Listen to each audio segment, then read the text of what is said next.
kuulad podcasti Tervise Progress. Minu nimi on Helle Tants, olen health coach ehk ilusas eesti keeles kutsun end tervise arengu treeneriks. Nii nagu elus ikka, nii ka tervises. Suured muutused algavad väikestest sammudest. Saade on loodud selleks, et anda sulle mõtteainet, mis võiks olla sinu elus. See väike muutus, mida oma heaolu parendamiseks sisse tuua. Sest omast kogemusest tean, suured muutused on võimalikud, aga need sünnivad läbi järjepideva progressi. Head kuulamist! Võib-olla sa oled näinud, et kusagil Instagramis on üks onu või tädi, kes on kusagil kapsli sees ja tal on mingisugused juhtmed ninas või oled kuulnud sellisest asjast nagu baroteraapia, aga ei ole täpselt aru saanud, mis see on.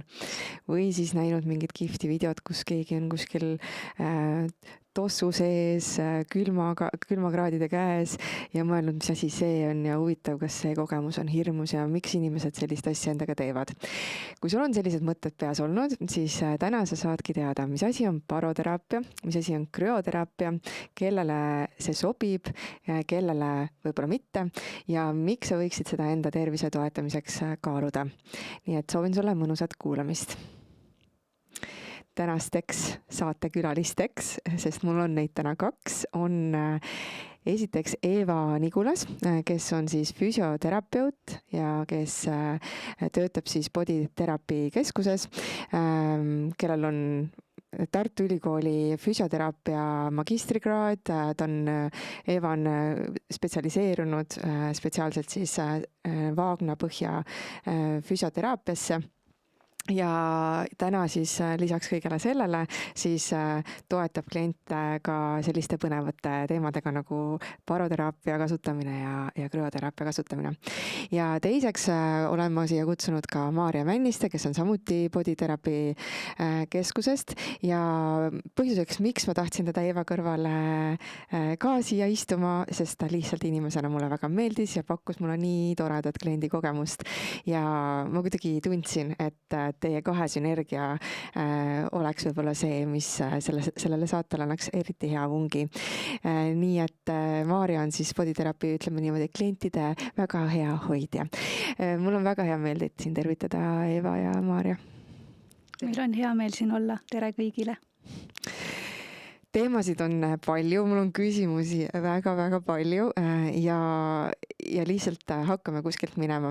Ja võib-olla ma kõige alustuseks sellise lühida vastusega, sest jätame nüüd pikad vastused teistes kohtades, et aga miks teie kuidagi olete siis nüüd siis selliste teemade fännid nagu baroteraapia ja krüoteraapia, et kust te selle teemani jõudsite? Alustame näiteks Evast. No mina jõudsin selles mõttes ikkagi läbi töö, et kui ma tulin Body Therapysse tööle, küll füsioterapeudina eelkõige, siis Body Therapy lisaks füsioteraapiale pakkus ka neid teenuseid nagu baroteraapia ja krüoteraapia, tuli ennast kurssi viia ja selgus, et tegemist on ikkagi väga-väga põnevate teraapiatega, millega on võimalik märkimisväärselt toetada tervist. Minu lugu on üsna sarnane, et esmalt tuli justkui töö ja siis tuli armastus teema vastu. Ja täna ma ütleks, et olen üks kõige suurem fänn ise ka nendel teenustel, et alati kui on mahti ja aega või mingid kliendid kohale ei tule, et siis hüppan alati ise ka kambrisse, vahet siis pole emba kumba. Vägev, mulle meeldib, kui inimesed on fännid sellele, mis nad teevad ja pakuvad. Aga alustame näiteks baroteraapiast, sest võib-olla see on natukene nagu tundmatum selline asi, et seal jääaukudes ja jääteraapiates ja neid natuke ikka teatakse, kuigi ma tean, et need on erinevad ja me täna räägime, miks need on erinevad. Aga mis asi see baroteraapia üldse on? No, baroteraapia iseenesest kujutab endast siis seda spetsiaalses kambris atmosfääri rõhust kõrgemal rõhul hapniku hingmist. Nagu mägedes siis? Tegelikult pigem mitte, sest mägedes on õhk hõredam ja rõhk pigem madalam. Nii et tegelikult kambris on pigem nagu veidi selline vastupidine efekt. Ja me kambrisse lähemegi selle pärast, et selle rõhu toimel hapniku lahustuvus organismis suureneb oluliselt.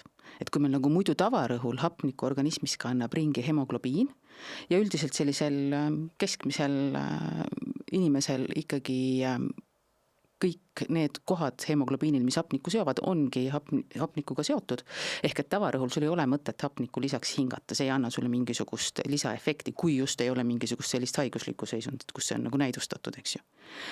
Siis rõhu all juhtub see, et hapnik surutakse nii palju kokku, et ta hakkab lahustuma ka vereplasmasse ja teistesse kehavedelikesse ja see tähendab seda, et hapniku kättesaadavus kogu organismis raku tasandil suureneb mitmekümnekordselt. Ja see on nende positiivsete efektide aluseks, mida me sellest baroteraapiast saada tahame.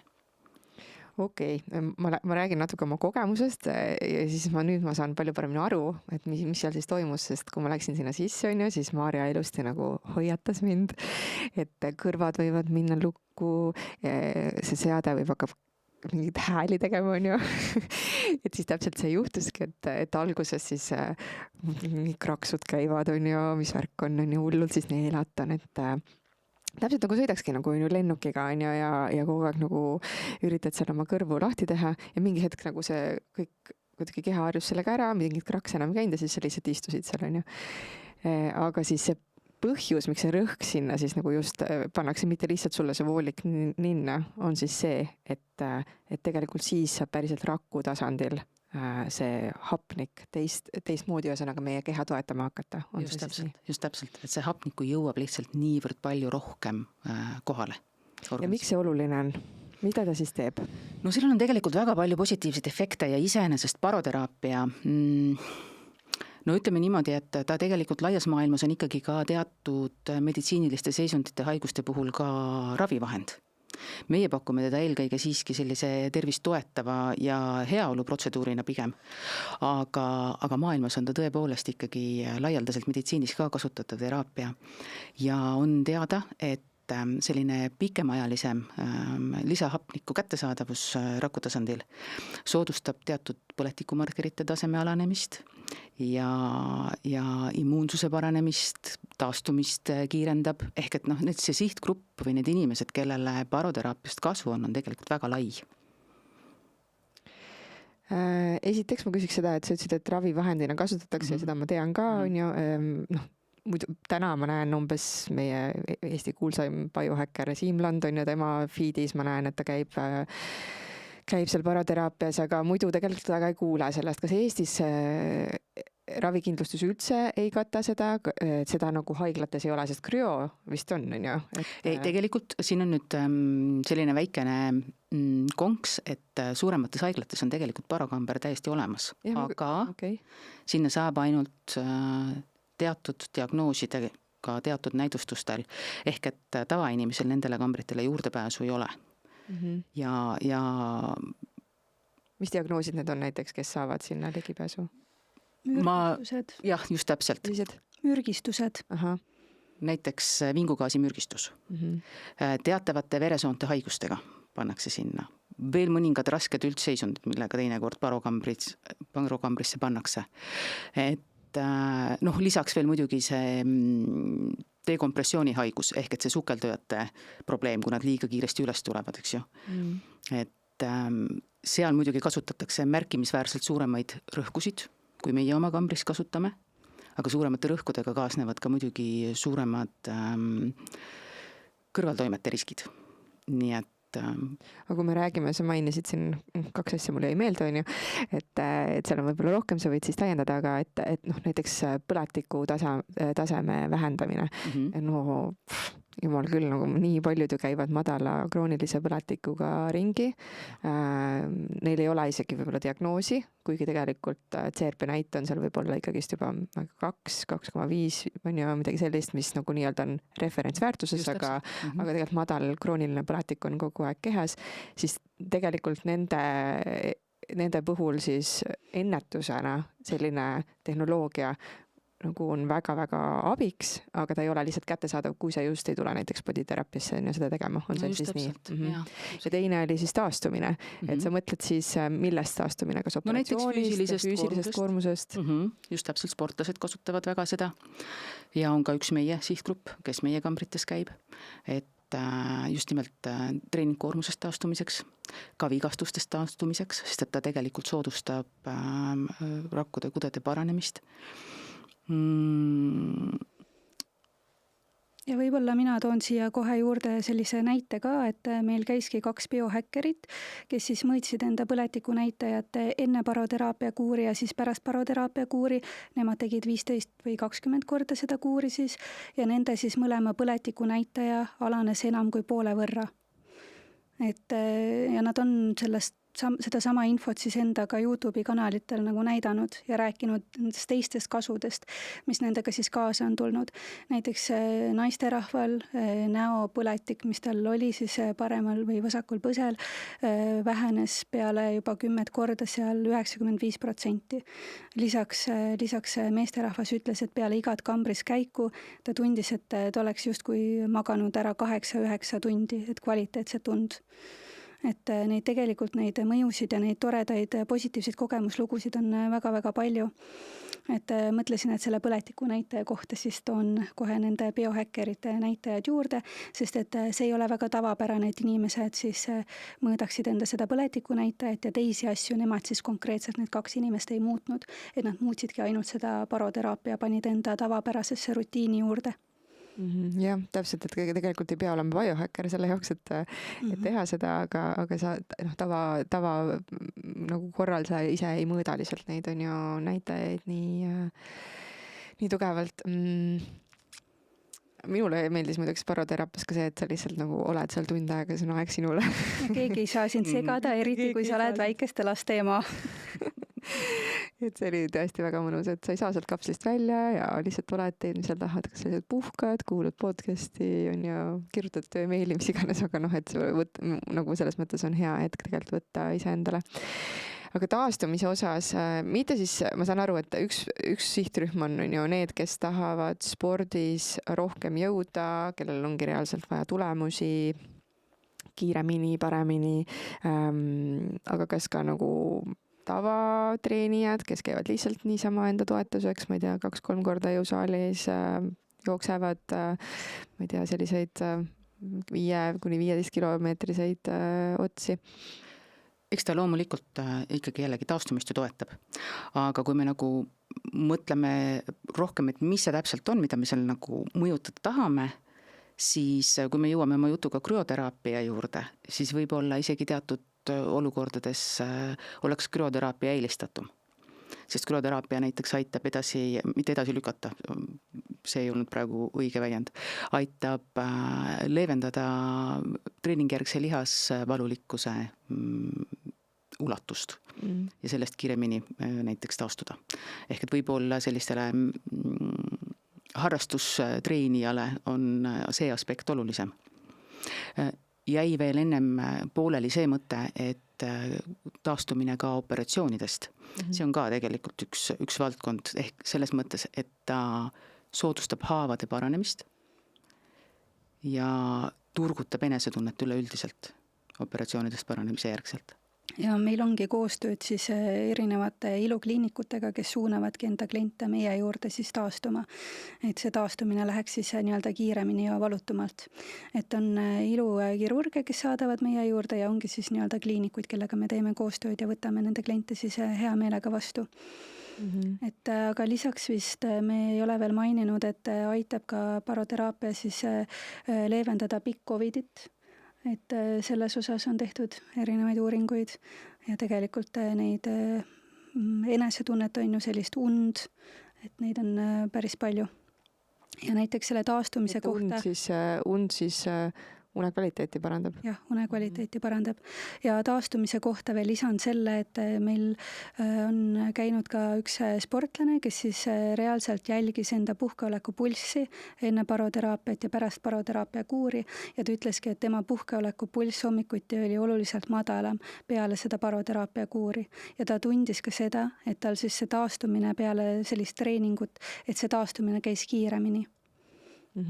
Taastumine on nii oluline, et tegelikult ju seal taastumise ajal see kogu maagia juhtubki, kui me lihastreeningust räägime.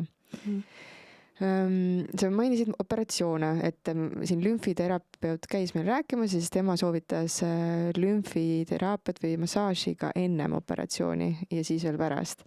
Kas paros on ka siis selline mingisugune soovitus, et tegelikult on hea ka juba ennem operatsiooni käia?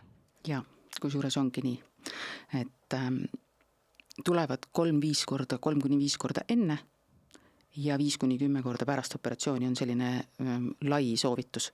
Kõik muidugi sõltub konkreetsest situatsioonist, konkreetsest inimesest, aga see on selline lai soovitus. Ja on tõepoolest suur heameel, et ka Eestis tegutsevad arstid järjest julgemalt soovitavad seda baroteraapiat. Meil on ka täiesti klientuur, kes ongi käinud välismaal operatsioonidel ja nemad tulevad ka, sest sealt tuleb ka see soovitus kaasa. Et nii enne kui pärast operatsiooni teha mõned kuurid, mõned korrad baroteraapiat. Ma kohe küsin, miks, aga ennem seda ma küsin, et kui mõni arst või tervisespetsialist praegu kuulab, siis ma sain aru, Maarja, sinust, et te tegelikult olete kogunud ka erinevaid mingeid teadusartikleid, et kui keegi tahab teada, et kas on siis science-based ja kas seal on päriselt mingi alus või keegi lihtsalt üritab mul jälle midagi müüa, et siis tegelikult te saate, kui keegi küsib teilt, siis te saate saata seda researchi, mis siis on tehtud baroteraapia kohta. Ja tegelikult seda saab igaüks ka ise otsida üsna lihtsalt hõlpsalt internetist, et aga muidugi me saame koostöös seda teha, et kui on selline huvi, et siis me oleme alati nagu valmis vastama ja koostööd tegema. Sest ma tean nii mitut arsti, kes on mulle öelnud, et ma hea meelega saadaks inimesi edasi kuskile, et kus siis nagu saaks nad tuge, aga ongi täpselt see, et arstil pole aega süveneda, võtta neid, lihtsalt see süsteem on selline, et nagu arstil ei ole seda aega, kõiki neid uusi lahendusi ja teadusartikleid ja kõike läbi käia alati, ja eriti, seal on ühesõnaga neid teadusartikleid, mille kohta uuringut teha on ju väga palju ja neid teemasid, et siis on nagu, ma arvan, abiks, et kui keegi tahab, siis ta saab küsida. Aga siis operatsioonist, et miks see on hea, siis mis siis kehas toimub, et teda näiteks operatsiooni eelselt ja järgselt ikkagist võiks kasutada või et sa ennem mainisid samamoodi, et tegelikult oli nahas ja see põletikutased, et mis siis kehas toimub tänu sellele, et see hapnik siis pääseb nagu rakkudesse rohkem, et ta hakkab siis justkui tervendama ennast ise? No just täpselt, ta väga mitmekülgselt tegelikult toetabki tervenemist. Selles suhtes, et see lisandunud hapnik, esiteks on hapnik ju rakutasadel rakusisese energiatootmise protsessis äärmiselt oluline ühend, ütleme siis nii, eks. Et see tähendab seda, et keha lihtsalt funktsioneerib paremini, seesama põletikumarkerite allasurumise ja taastumist toetavate teatavate markerite siis taseme tõus. Ta parandab ju seda hapniku jõudmist ka nendesse kudedesse, kus võib-olla verevarustus on natukene kehvem, aga operatsiooni järgselt tavaliselt haavapiirkonnas. Me räägime ju tursest, eks, ja turse tingimustes on verevarustus kehvem. Mis veel? Et kogu see paranemise protsess peaks olema tänu siis baroteraapiale kiirem. Ja see põletiku vähendamine, kui me räägime näiteks autoimmuunhaigustest, siis ma kuidagi justkui ka mäletan, Maarja, et sa mainisid mulle, et ka autoimmuunhaiguste puhul see võib olla nagu väga suureks toeks. Ja et meil on kogemuslugusid, kus üks klient, arst ütles talle, et tuleb minna haiglasse, kui põletiku või mitte ainult põletiku, vaid üldse kui näitajad ei lähe paremaks. Klient käis 20 korda meie juures ja näitajad olid läinud paremaks ja klient ei pandud haiglasse. Et samamoodi just sain kogemusloo, et üks autoimmuunhaigusega naisterahvas käis 5 korda, ta käis tegelikult kokku 10 korda, aga ütles, et ta tundis märgatavat erinevust peale 5 korda baroteraapiat enda enesetundes just sellise autoimmuunhaigusega, et ta ütleski, et ta tundis, kuidas baroteraapia aitas tal selle suure nagu ravimikogusega nagu hakkama saada. Ma kujutan ette, et see võib just, kellel on võib-olla lihas ja skeleti ja kõik sellega seonduv on ja mõni autoimmuunhaigus, et ta lihtsalt panebki annabki rohkem hapnikku kõikidele nagu olulistele kudedele ja et sealt kaudu tegelikult see, sa ei saa ju nagu vabaks autoimmuunhaigusest, aga täpselt see enesetunne ja selline elukvaliteedi kasv võib olla päris tugev. Just, sest me ju tegelikult selliste haiguste juures kunagi ei saa rääkida ainult nagu sellest haigusest konkreetselt endast või sellest, kuidas see paro mõjub sellele konkreetsele haigusele, vaid ikka kompleksselt kogu inimesest, tema enesetundest, unekvaliteet, energiatase ja nii edasi. Ja seal igal pool on tegelikult paroteraapiast abi. Ja kui see seisund on ikkagi selline raske, siis lõpuks ka väike abi on oluline. Te mainisite ka und. Mis siis selle unega siis juhtub või kuidas see seda und ikkagi siis mõjutab, sest uni on ülioluline meie kõigi jaoks, et me üldse jaksaks ennast toetadagi, alustame sellest, et ma jaksaks mõelda, mis toiduvalikuid ma teen, kas ma lähen trenni või ma ei lähe trenni, kui närviline ma olen või ei ole, eks ju, ja tihtipeale, kui on sellist stressi palju kehas või sa oledki, ma ei tea, hormonaalsetes muutustes naisterahvas on ju, see uni võib saada väga tugevalt pihta. Et mis selle unega siis toimub, kui paroteraapia võtta sinna nii-öelda protokolli endale sisse? No väidetavalt une kvaliteet paraneb. Et mis see mehhanism seal taga päris täpselt on? Seda ma ei oska sulle öelda. Ja just täpselt. Ilmselt see ongi seesama, mis ütlesid, et keha on tervik ja süsteemid saavad toetust. Just, ja ikka seesama see rakusisene energia tootmine ja see, et ega seda und ju tegelikult uuringutes ka, seda ju kontrollitakse, uuritaksegi küsimustikega, ehk et see hinnang on subjektiivne, aga seda paranemist on märgatud, jah. Muidugi sa ütlesid ka ennem ju, et puhkeoleku pulss oli madalam, on ju. Et see näitab ka keha stressitaseme vähenemist, on ju, et see ilmselt, ühesõnaga seal erinevad nagu funktsioonid.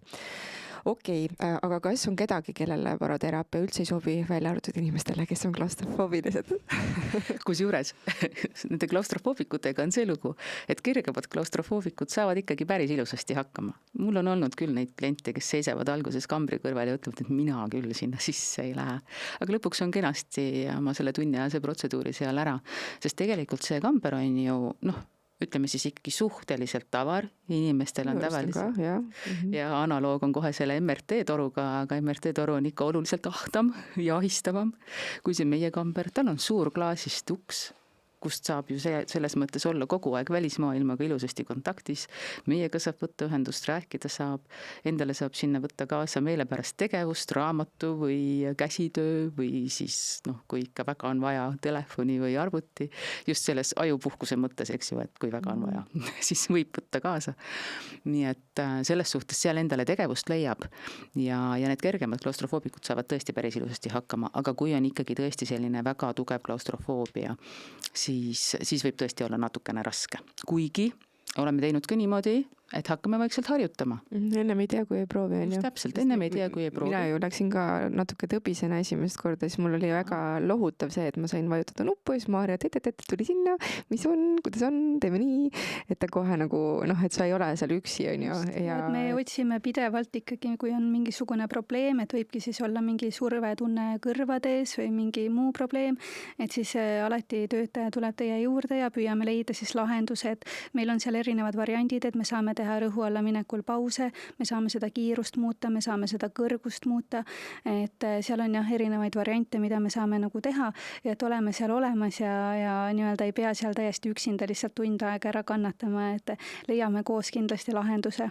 Minu jaoks see oli üks hästi oluline osa ikkagi sellest, et ma esimene kord tulin sinna niimoodi, et ma olin haigusest taastumas ja mul ei olnud kõige mugavam see alguse protsess, aga see, et ikkagi Maarja kohe seal chattis neid asju ja ma tundsin ennast paremini, mul oli järgmine kord palju turvalisem on ju tulla sinna ja teine kord mul pandi juba seal topeltkiirus ja vist kolmas kord pandi juba tavaline see kiirus, et see ongi täpselt see, et kui sa tead, et sul on see inimene olemas, see on personaliseeritud, on ju, et siis, et ise, kui see tundub hirmus, siis see turvatunne ju kasvab läbi kogemuse, on ju. Aga peale siis sellise hästi tugeva klaustrofoobia, kellele see veel ei sobi? See ei sobi väga raskete kopsuhaiguste korral. Et sageli arvatakse, et paroteraapia ja hapnikut, see tähendab, et kopsuhaiged. tegelikult ei tähenda, eks ju. Nagu me siin juba rääkinud oleme, siis baroteraapial on hoopis teine eesmärk, hoopis teised toimed ja väga raskete kopsuhaigustega ei ole tark sinna kambrisse minna. Kui on näiteks olnud kopsukelme kahjustus, nii-öelda aukkopsus või õhkrind, siis selliste diagnoosidega ka sinna minna ei tohi. Mõningate seisundite puhul mõned südameprobleemid ja nii edasi on sellised, kus ma soovitaks tungivalt arstiga konsulteerida. Ka teatud vähiravid näiteks on sellised, mille ajal ei ole mõistlik kambrisse minna, sest need hakkavad üksteisele vastu töötama. Ja ma saan aru, et mingite vähiravide puhul see tegelikult on nagu pigem hea. Ta on toetav. Jah, ta on toetav, just nimelt ta ei ole iseenesest ravi, on ju. Ta on ikkagi toetav teraapia, aga ainult koostöös raviarstiga, eks ole, selliste seisundite puhul. Selliselt eeldab, et raviarst siis viiks ennast kurssi on ja barateraapia teadustööga. Et seda jällegist ise paluda võib-olla ka. Ja kindlasti, just täpselt. Et mitte eeldada, et arst teab seda, et võid paluda siis uurida selle kohta. Ja neid uuringuid on tegelikult palju, et selles mõttes infopuuduse taha ei tohiks täna enam jääda. Mis veel? Kõrge vererõhk. Ja, just täpselt, ravile allumatu kõrge vererõhk, sest barokamber ise võib ka veidikene vererõhku tõsta. Nii et siis sellise kontrollimatu kõrge vererõhuga me ei pane, aga kui see on raviga ilusasti kompenseeritud, siis tegelikult ei ole probleemi. No rasedus muidugi, eks ole. Pigem seetõttu, et ei ole uuringuid, just täpselt. Ja kui rasedal on siiski vingugaasi mürgitus, siis teda loomulikult barokambris ravitakse. Et siin on alati selline kasu-kahju kaalumine jälle, eks ju. Et mis veel? Mõned südamestimulaatorid. No seal on jällegi konsultatsioon arstiga, eks ole. Aga üldiselt ongi, et kui on mingisugused väga sellised keerulised seisundid, et siis meie soovitame ka, et ikkagi nagu arstiga konsulteerida, et raviarstiga siis, aga üldiselt jah, et nagu Eeva on ka öelnud, et me pakume seda nagu taastava teraapiana, et meie nagu ravi ei paku. Kas on mingid näiteks, kes regulaarselt pikaajaliselt kasutab ma ei räägi nüüd siin 10 korra kuuri, aga niimoodi, et nagu ma teen võib-olla mitu korda aastas selle 10 korra kuuri ja siis veel mitu aastat. Kas selle kohta on ka mingisuguseid uuringuid või midagi sellist tehtud juba? Ütleme niimoodi, et baroteraapiat tehakse ju olenevalt seisundist 10, 20, aga isegi kuni 40 korda kuurina. Oleneb siis sellest, mis parasjagu mureks on. Ja laias laastus võib öelda, et seda baroteraapia kuuri võiks teha umbes 2 korda aastas. Ehk et päris niimoodi, et ma nüüd hakkangi käima barokambris, et toimed on ju niivõrd head, eks ju, et muudkui... Ma eriti mõtlen näiteks autoimmuunaiged on ju, kes nagu tunnevad, et nad saavad nii palju väärtust, et kas nad siis võivadki kogu aeg käia, on ju? Pigem siiski mitte, sellepärast, et väga pikaajalise sellise järjepideva käimise juures võivad hakata ikkagi kujunema ka teatud sellised negatiivsed efektid. Et kõik peab tasakaalus. Kõik peab ikka olema tasakaalus, just täpselt. Aga meil on ka näiteks mõned sportlased, kes käivad näiteks nädalas 1-2 korda ja käivadki nagu aasta läbi, et hoida just sellist nagu head enesetunnet. Et seal on ka variandid, et kas siis teha kuurina. Meie alati soovitame siis seda kuuri 10, 20 või 40 korda, aga et kui kuur on nagu tehtud, et siis see, et nädalas näiteks 1 kord käia, et see võiks ka hoida tegelikult seda head enesetunnet. Kuur on siis mitu korda nädalas? No nii palju kui võimalik, et on kliente, kes teevad 5 korda nädalas, Tartus ka vahepeal 7 korda nädalas, et aga ka 3-4 korda nädalas on okei, aga et see võikski olla võimalikult tihedas ajaraamis. Okei. Aga liigume siis krüo juurde, et see saaks ka natukene ilmavalgust, et mis see krüoteraapia on? Alustame definitsioonist. No krüoteraapia tegelikult on väga lai mõiste. See tähendab igasugust külmaga keha mõjutamist. Ehk et krüoteraapia väga laia mõistena võib olla ka jääkott või külm vesi. Aga meie räägime kogu keha krüoteraapiast. Ehk et see tähendab siis spetsiaalses seadmes keha eksponeerimist äärmuslikule külmale lühikese aja jooksul. Ja me tahame seda äärmuslikku külma just sellepärast, et toimuks intensiivne nahatemperatuuri langus, mis siis omakorda kutsub organismis esile terve rea häid protsesse. Ehk siis selle äärmusliku külma toimel tegelikult aktiveerub selline võitle või põgene süsteem organismis. Keha hakkab intensiivselt töötama selle nimel, et ellu jääda, tajub tohutu stressina seda intensiivset temperatuuri langust ja nahatemperatuuri langust. Aga samas see aeg on väga lühikene, see on 2-3 minutit ja kui sa tuled sealt kambrist välja, siis toimuvad nii-öelda vastupidised protsessid. Keha saab aru, et kõik on väga hästi, elu läheb edasi. Jäin ellu, just täpselt. Ja toimub selline heaoluhormoonide vabanemine ja selline hea enesetunde kasv. Nii et me tegelikult otsimegi sellest krüoteraapiast seda stressireaktsiooni tegelikult. Head stressorit, et stressile vastupidavuse aken kasvaks, mida me kõik tegelikult tahame, et me tolereeriksime rohkem stressi, et sellised väikesed stressorid enam ei põrkaks meist tagasi või me läheksime nendest kiiremini läbi, on ju. Et see on see, mida sa tegelikult saad sealt. Sa ütlesid ekstreemne külmakraad. Mitu kraadi on krüoteraapias? Ütleme niimoodi, et võib juhtuda, et on ka -180 korraks. Palju jääaugus on? 5-10, sõltub välistemperatuuris, eks ole, aga mitte kunagi alla 0. Et sealt tulebki see krüo ja jääaugu suurim erinevus, eks ole. Et krüoteraapias tõesti selle väga intensiivse külma toimel nahatemperatuur langeb hästi kiiresti ja keha ei üritagi seda üldist temperatuuri, kehatemperatuuri säilitada, vaid ta hakkab säilitama elu. Toimub intensiivne perifeersete veresoonte ahenemine, vere juhtimine organismi sisemusse ja elutähtsate organite töös hoidmine. Aga jääaugus tegelikult reageerib keha natukene teistmoodi. Seal ta saab küll aru, et on külm, aga ta üritab säilitada kehatemperatuuri. Ehk et jääaugus toimub selline keha üldise temperatuuri alanemine, mitte ainult nahatemperatuuri alanemine. Ja see tegelikult ei kutsu esile hormonaalsel tasemel nii suurt šokki ja nii suurt muutust. Ja huvitav on see, et jääaugus on palju ebamugavam olla kui krüoteraapias. Ma mõtlen nagu selle peale, et ma hästi nagu alguses mingi appi, ma lähen nüüd kuhugi täiesti kreisisse kohta. Ja siis ma läksin sinna sisse, seal on muidugi nii kihvtilt tehtud, et see mingi tossiaurel tuleb või mida tehtud, aga see, et selline protsess on. Aga ma olin nii üllatunud, kui normaalne tegelikult oli seal sees olla, et lõpus mingi 2 minutit või midagi sellist, et siis nagu hakkas külm jalgadele, ülevalt poolt ma väga ei tundnudki nagu sellist nagu lihtsalt korraks läheks talvel õue, nagu ilma riieteta. Aga selline nagu mitte midagi väga hullu. Jalgadele ma hakkasin siis lõpus tundma seda tunnet, mis ma tunnen jääaugus esimesest sekundist saadik. Et mis seal siis on sellist, et ma tegelikult mul ei olegi nii ebamugav seal olla, kui võib-olla jääaugus on? Esiteks, see on kuiv külm. See on palju kergemini talutav kui see jääaugu märg külm vesi. Ja teiseks, olgem ausad, ega meil on ju selle temperatuuri tajumisel on ju ikkagi mingisugune piir ees. Me tegelikult ju, ikkagi meil aju ei tea, mis tähendab -100 kraadi.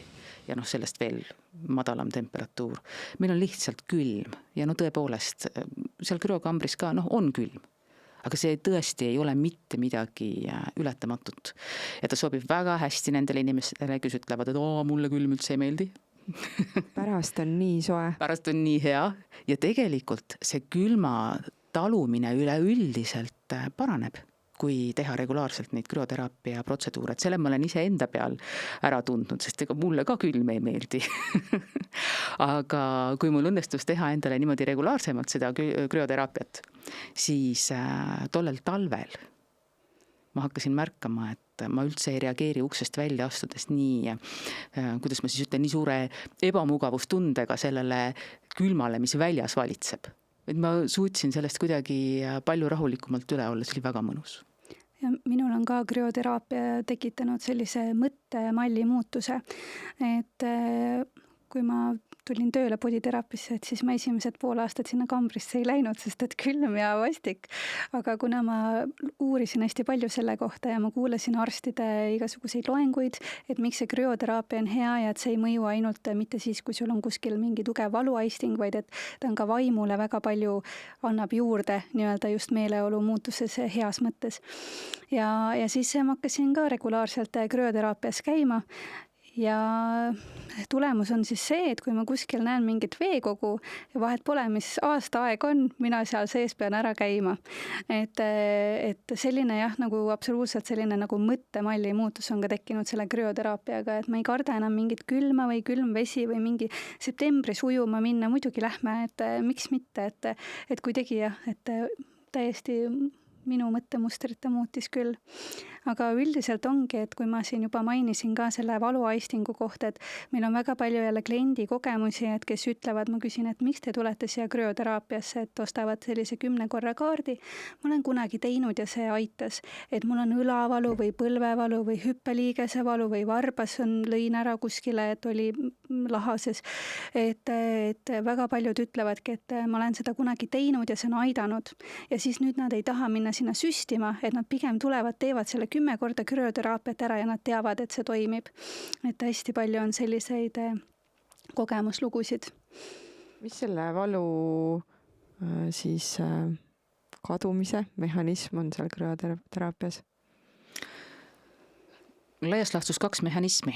Üks on see selline kohene valu vähenev efekt, mis tuleneb just nimelt sellest intensiivsest külmast, ehk et närvisüsteemil on nii palju tegemist selle külmaistinguga hakkama saamisega, et ta justkui nagu selle valu paneb korraks tahaplaanile, unustab veidikene ära ja see valu tajumine vähenebki koheselt.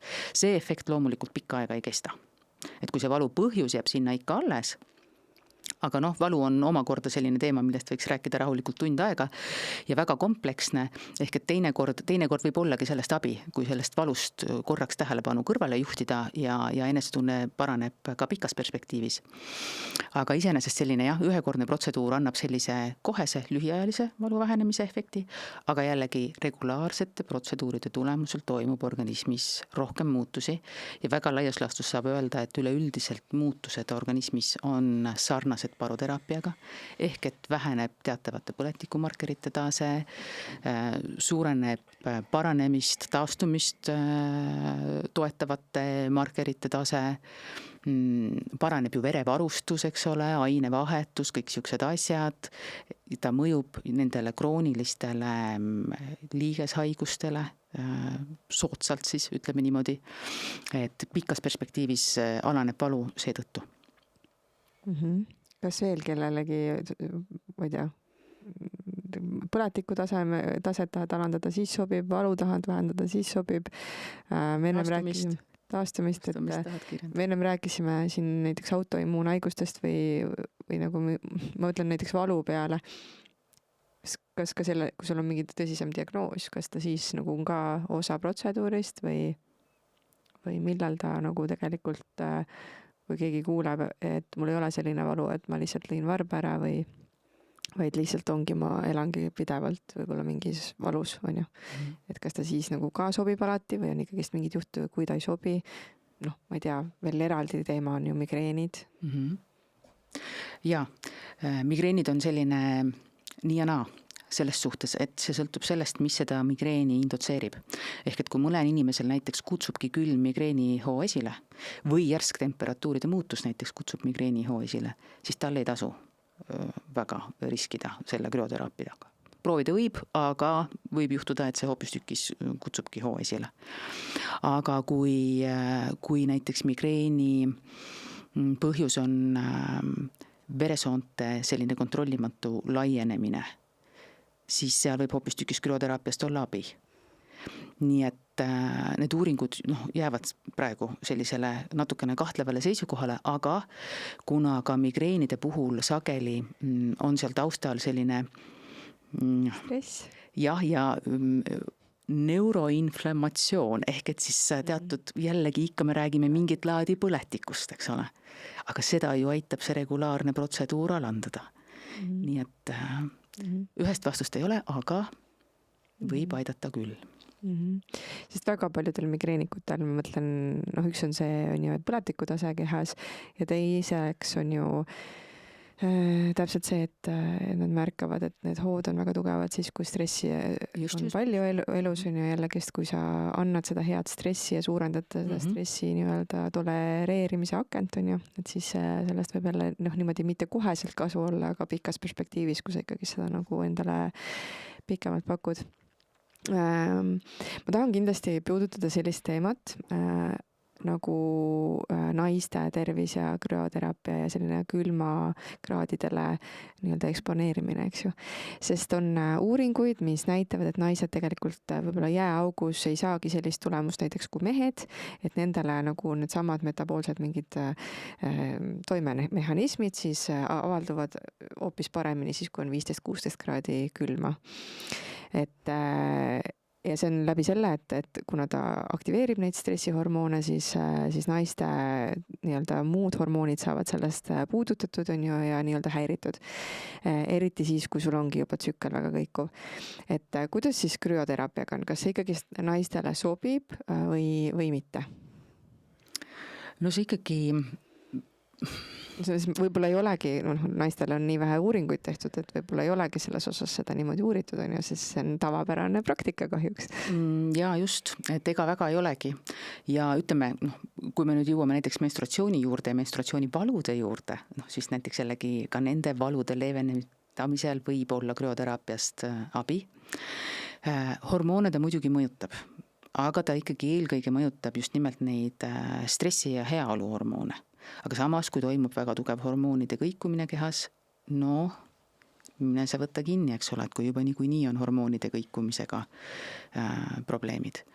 Et ma ei oska sellele üheselt vastata. Ma siis võib-olla ise, kuna ei ole mul ka neid teadusuuringuid võtta, et siis võib-olla siis, kellel on selline tsükkel ja sa enam-vähem tead ikkagi, kes ta käib regulaarselt, et siis võib-olla anda seda stressorit seal tsükli esimeses pooles, mitte päris enne menstratsiooni, kus progesteroon tahab sellist rahulikkust ja mitte väga suuri stressoreid on ju, et võib-olla siis natukene ajastada selles mõttes, lihtsalt igaks juhuks, kuna me tegelikult ei tea, on ju.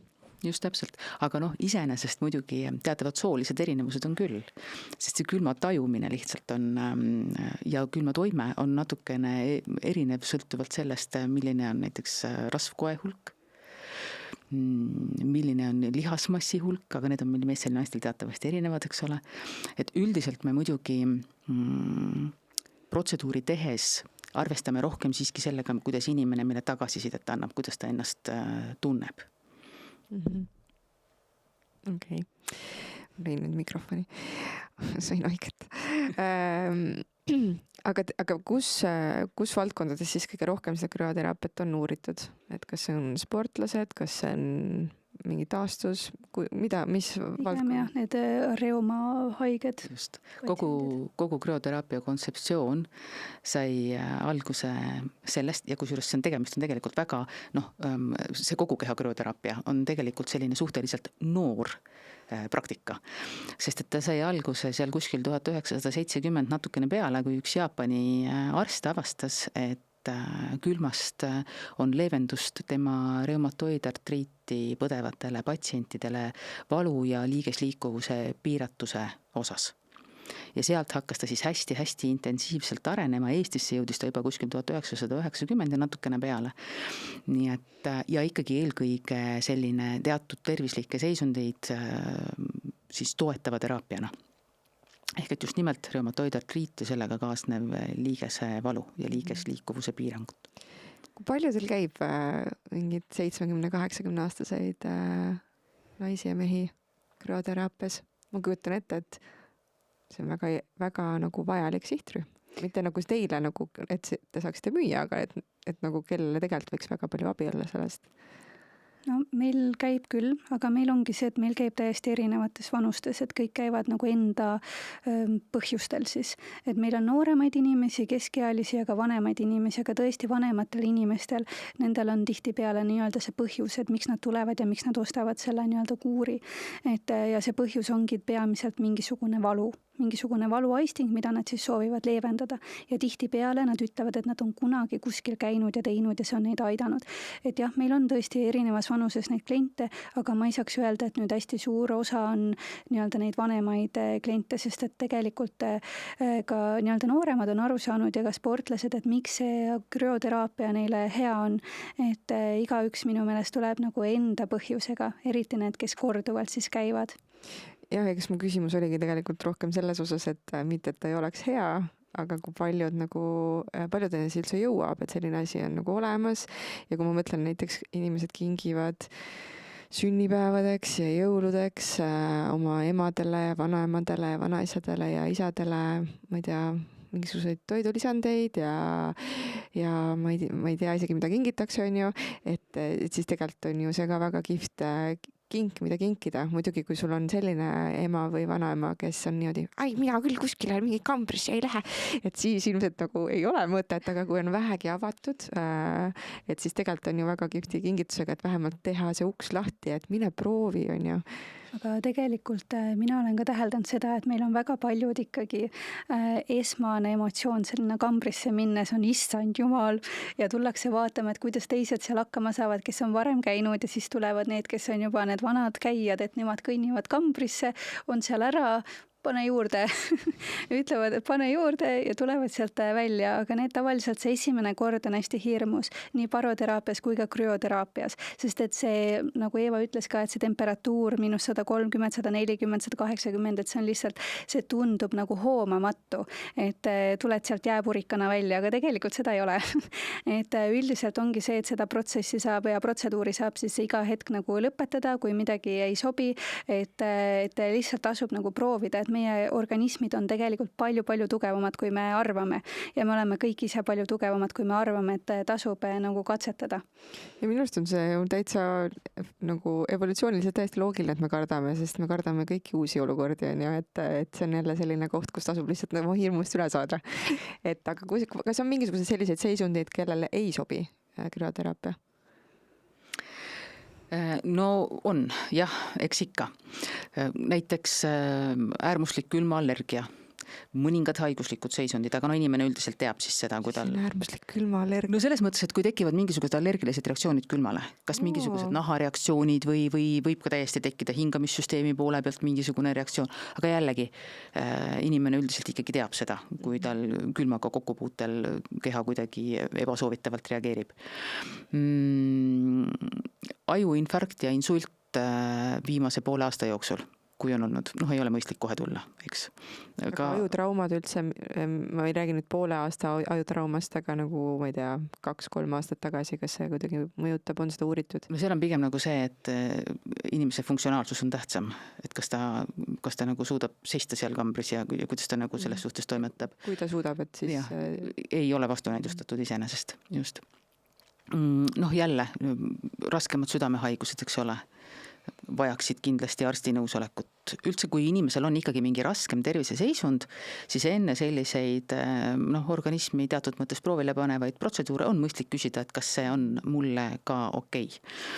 Aga rasedus jällegi, eks ole, mis veel, kõrge vererõhk muidugi, sest et ka krüoteraapia manipuleerib natukene vererõhuga, kuna ta seal seda verevarustus veidikene ümber sätib, siis see paratamatult natukene mõjutab vererõhku ka lühiajaliselt. See taastub, et selles suhtes ta ei mõjuta nagu pikas perspektiivis või ei põhjusta ise omakorda mingisuguseid vererõhu probleeme. Aga arvestada tuleb. Haigena loomulikult ei tasu minna. Või kui on ka niisugune tunne, et haiguse vimm on veidi kallal, et me üks selline aspekt krüoteraapia juures on ju ka see nii-öelda immuunsuse tugevdamine, eks ju, et käiks kambrist läbi, äkki ei jää haigeks. Võib-olla ei ole kõige parem mõte, sest et tegelikult on see krüoprotseduur ikkagi ka suhteliselt suur stress kehale ja ta võib hoopistükkis reageerida selliselt, et ta ei saa selle haigusega enam nii hästi hakkama ja jäädki ikkagi haigeks, eks. Aga samas nii-öelda tervena krüoteraapias käies immuunsus võib paraneda küll. Mis veel? Kas mõni biohacker on neid mõjusid ka siis uurinud või vaatanud, et teinud krüoteraapia läbi ja vaatanud, mis unenäitajad või HRV või mingid sellised näitajad muutuvad? Meie teada mitte, vähemalt meie keskuses, et ei ole sellest nendega juttu olnud veel. Aga ma arvan, et see on uus hea mõte, et mille sa meile siin andsid, et võtame kohe ühendust ja vaatame, kuidas need näitajad siis võiksid seal muutuda. See oli minu plaan tegelikult, ma tahtsin vaadata, kuidas HRV muutub, aga kuna ma olen Pärnus, siis ma lihtsalt ei saa, mul lihtsalt ei ole võimalik seda kuuri sellisel kujul teha läbi, on ju. Pärnus ei ole sellist keskust, vihja ka teile, et jah, ega kui keegi on Tallinnas, kes tegelikult tahaks seda vaadata, siis oleks nagu huvitav teada. Aga selliseid lihtsalt nagu enesetunde pealt mingisuguseid taipamisi une kohta, meeleolu kohta? Meile on jah, nii-öelda sellist tagasisidet tulnud küll, et mõned kliendid käivadki parema une nimel just nimelt krüoteraapias ja käivadki nagu kohe, kui nii-öelda tundub, et jälle hakkab käest ära minema, siis tulevad jälle tagasi. Et selliseid kogemuslugusid ma olen küll kuulnud ja et jah. Kas seal on ka siis kuur ikkagist vajalik või mitte? Jaa, üldiselt küll, et see üks kord on väga tore kogemus, et on ka tehtud selliseid kogemusi, et keegi teeb enda kaaslasele üllatuse, et siis lähevad nagu kohting algab sellise krüoteraapiaga, et miks mitte, eks. Ja sellepärast, et pärast sa oled nagu väike happy papi, käid ringi, lihtsalt sul on lihtsalt nii hea tuju. Just, et ma arvan, et siis ei saa kohting enam nagu allapoole, kuidagi kehvaks ei saa minna. First date on seal. Et sul on niigi need roosad prillid ees, siis pärast on nagu, see oli lihtsalt maailma parim kohting. Just, et tasub tuua. Et seda on juhtunud küll, jah. Aga üldiselt öeldakse küll, et uni on nagu üks põhjus, et miks teatud inimesed siis leiavad tee meie juurde ja just nimelt kuurina nad seda teevad, siis ongi, et kas või näiteks 2 korda nädalas, võib-olla mingi 4 nädalat järjest, siis väike paus sisse ja siis jälle niimoodi. No vahva, vaatan kella ja see vurab eest ära meil. Kus nüüd siis, kui kellelgi tekkis mõte, et jaa, see tundub mega põnev, tahaks ennast sinna kapslisse panna, siis kus teie kohta saab infot? Peamine infokandja on siis meie koduleht bodytherapy.ee, et seal saab ka otse kodulehel siis broneerida. Saab infot veel meie Instagramist, Facebookist, Bodytherapy keskus ja seal on siis ka kogemuslood kirjas ja meie kodulehel on ka uudised ja blogi rubriigis siis toodud erinevad kogemuslood, et võib ka sealt nagu lugeda ja võib siis helistada meile ja kirjutada, et ootame. Ja Terviseprogressi semudele, teil on ka semude hind. Aitäh teile selle eest. Nii, mis soodustuse siis kuulaja saab? Kokku me teeme siis Terviseprogressi kuulajatele 4 soodushinda. Baroteraapia 1 korra kohta 30 €. Tavahind on siis 36 €. 10 korda baroteraapiat on 280 €, tavahind on 305 €. Krüoteraapia teeme siis 28 € üks kord ja 10 korda 250 €. Ja siis selle aktiveerimiseks nii-öelda pead sa tegema mida? Kirjutage või öelge Terviseprogress. Väga tore. Mesi minu kõrvadele. Aitäh teile selle eest. Kas on midagi, mida ma veel ei küsinud, mida te tahaksite kindlasti veel jagada? Ja tegelikult jagada vist oleks veel päris palju, et mul on selline tunne, et me võiksime vist tunde ja tunde veel rääkida, sest et meil on tõesti nende 5+ aasta jooksul, mis me oleme pakkunud baroteraapiat ja krüoteraapiat, väga palju kogemuslugusid kogunenud ja teadmisi ja just selliseid nagu edulugusid, et võiks neid ju siin rääkida küll, aga ma arvan, et igaüks võiks ikkagi endast selle eduloo teha ja tulge vaadake, kuidas teile üks või teine protsess või nii-öelda teraapia siis sobib, et ma arvan, et siin vist rohkem pole mõtet. Ma vist varastan selle lause ära, igaüks võiks endast teha enda eduloo. See on nii hea lause. Aitäh teile, et te tulite seda infot jagama, aitäh sooduskoodi eest ja aitäh sulle, kes sa kuulasid.